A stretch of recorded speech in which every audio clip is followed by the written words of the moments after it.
Nothing in this podcast or on our website should be construed as medical advice. Consult your healthcare provider for your individual nutritional and medical needs. The information presented is based on our research and is strictly that of the author and not necessarily those of any professional group or other individual. Hi, I'm Sue Becker from Bread Beckers. Welcome to Sue's Healthy Minutes. I'm so excited you've joined me today, and I hope this episode encourages you and allows you to find the answers you have been praying for the health of you and your family. Today, I want to continue our journey in exploring the goodness of whole grains by introducing you to one of my favorite little grains, millet. You are most likely already familiar with millet since in America, it's best known as that little round yellow seed found in birdseed. But millet is far too nutritious and delicious to just be given to the birds. And I'm not the only one that believes this. In fact, according to this year's edition of the Old Farmer's Almanac, in an article by Margaret Boyles, another millet enthusiast, the United Nations Food and Agricultural Organization has actually designated 2023 as the International Year of Millet. Yep, that's right. A year for millet. I often feel like every year some new superfood grain bursts on the scene that literally takes over the healthy food world with the promise that if eaten every day and in every way, it could be the answer to all of your health issues. Marketing strategies convince us that this food is better than any other food out there, and it begins to show up in every processed food that lines grocery store shelves. Well, I'm not sure that declaring 2023 as the International Year of Millet will bring millet into the limelight as with other superfood grains, but I am certainly in favor of bringing it not only to our attention, but also to our tables and not just keeping it in our bird feeders. Millet is a true grain, and it belongs to the same grass family of grains as rice, wheat, rye, oats, corn, and barley. Like rice and corn, millet is naturally gluten-free. Today, though not as popular worldwide as other members of its grain family, millet is a staple food in areas of Africa, Asia, India, and China, just as it has been throughout history, where it is believed to have originated. In fact, millet has been found in archaeological sites in China, believed to be thousands of years old. Even finding what is believed to be the oldest noodles in the world made from millet, along with evidence of beer brewing with millet in another ancient site. Like so many other grains besides wheat, millet is considered a poor man's food as it will grow well in hot, dry climates in very poor soil conditions. And because the millet grains mature more quickly than other grains, farmers in these climates can often grow 2 to 3 crops in a growing season. Millet first came to America in the late 1800s, mostly as a crop for hay and animal feed. In the late 1960s, an interest in using millet in birdseed increased its demand. And then in the late 1990s, the growing awareness of celiac disease had people looking for gluten-free alternatives to wheat and cereal products. Although millet is considered an ancient grain, its health benefits have only recently been studied. As a grain, millet is naturally gluten-free and is particularly easy to digest, making it a great first solid food for babies, as well as an easy-to-digest grain option for the elderly and those with compromised digestive systems.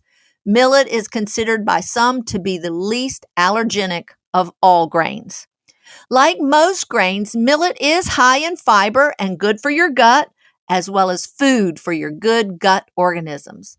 Millet is particularly high in protein, especially the amino acids methionine and cysteine that are usually lacking in other grains. A 1-cup serving of cooked millet provides about 6 grams of protein. Millet also provides a significant amount of minerals, particularly zinc and iron and magnesium, as well as antioxidants and the full vitamin B complex. However, unlike most other grains, millet has almost no fat content, so it is not a good source of essential fatty acids and therefore has no vitamin E content. But that should not deter us from adding millet to our menus. Millet has a mild, nutty flavor that cooks up light and tender and takes on the flavor of whatever it is cooked with. In cooking and baking, millet is quite versatile. In Asia and India, millet is most commonly eaten as a hot porridge or breakfast cereal, much like we eat oatmeal, but it works equally well in savory dishes and in place of rice.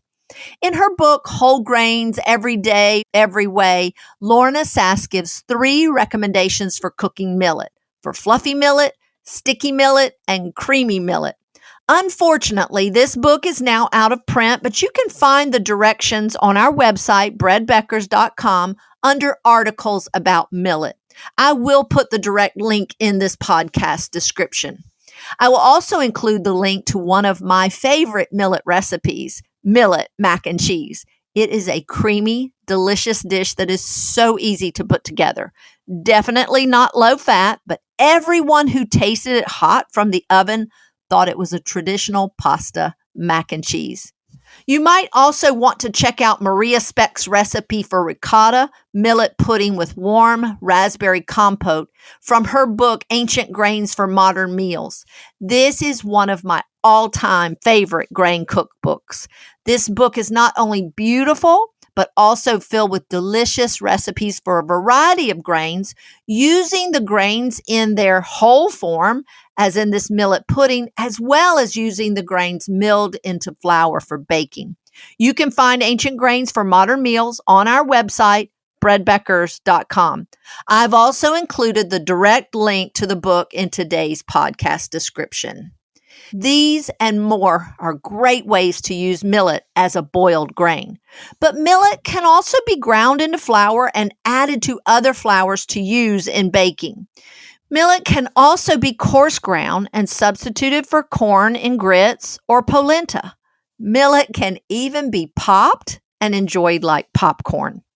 In yeast spreads, for a good rise and texture, no more than 25% millet flour should replace the wheat flour used. For non-yeast breads, it's still best to combine millet with other grain flours. Uncooked whole millet may also be added to a variety of baked goods to give a nice crunch to the breads. Millet is far too nutritious and delicious to just be given to the birds. So I look for ways to use this small, yellow, nutty little grain. I do love it as a boiled grain, but my favorite use is to just add it directly to breads, muffins, cookies, or granola. The sweet little crunch and color it provides is a welcome addition, and it can be a nice substitute for nuts. Now, I've talked about millet being in birdseed, but birdseed is not the preferred source for obtaining your millet, as it may be unsuitable for human consumption. You can, of course, find millet at Bread Becker's, both in our store and online. At Bread Becker's, as with all of our grains and beans, we sell millet in 2-pound bags, 1-gallon pails, and 6-gallon buckets. I hope that you have been inspired today to give this nutritious and delicious little grain a try. Don't just feed it to the birds. The Farmer's Almanac article also stated that in China, the elderly are advised to eat a bowl of millet before going to bed in order to get a good night's sleep. Since I now qualify as elderly, I think I will give this a try. If this works, millet might just become my new favorite grain. Thank you for listening today. Until next time, this is Sue Becker from Bread Beckers with Sue's Healthy Minutes. Sue's Healthy Minutes podcast has been a presentation by the Bread Beckers Incorporated, located in Woodstock, Georgia. For more information, store hours, and learning opportunities, visit breadbeckers.com and follow us on Facebook and Instagram. Make sure to subscribe to this podcast and never miss an episode. Share this with 2 friends who would benefit from this information, and be sure to join us again next week for more of Sue's Healthy Minutes.